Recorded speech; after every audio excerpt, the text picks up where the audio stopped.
Atlantis, a likely mythical island nation mentioned in Plato's dialogues Timaeus and Critias, has been an object of fascination among Western philosophers and historians for nearly 2,400 years. Plato describes it as a powerful and advanced kingdom that sank, in a night and a day, into the ocean around 9600 BC.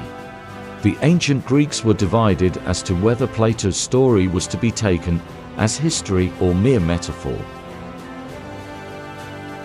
Since the 19th century, there has been renewed interest in linking Plato's Atlantis to historical locations, most commonly the Greek island of Santorini, which was destroyed by a volcanic eruption around 1600 BC.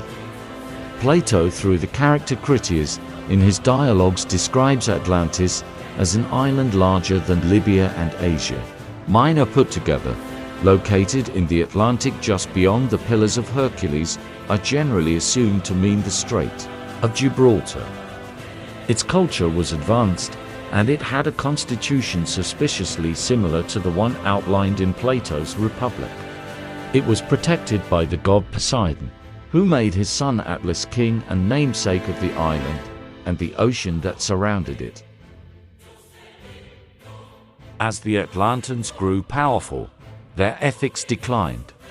Their armies eventually conquered Africa as far as Egypt and Europe as far as Tyrrhenia, Etruscan Italy, before being driven back by an Athenian-led alliance.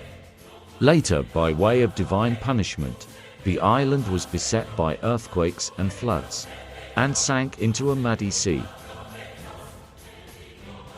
Plato's Critias says he heard the story of Atlantis from his grandfather, who had heard it from the Athenian statesman Solon 300 years before Plato's time, who had learned it from an Egyptian priest, who said it had happened 9,000 years before that. Whether or not Plato believed his own story, his intent in telling it seems to have been to boost his ideas of an ideal society, using stories of ancient victory and calamity to call to mind more recent events, such as the Trojan War or Athens' disastrous invasion of Sicily. The truth of Plato's tale was controversial in ancient times. His follower Cranta is said to have believed it, while Strabo, writing a few centuries later, records Aristotle's joke about Plato's ability to conjure nations out of thin air and then destroy them. Like and follow for more.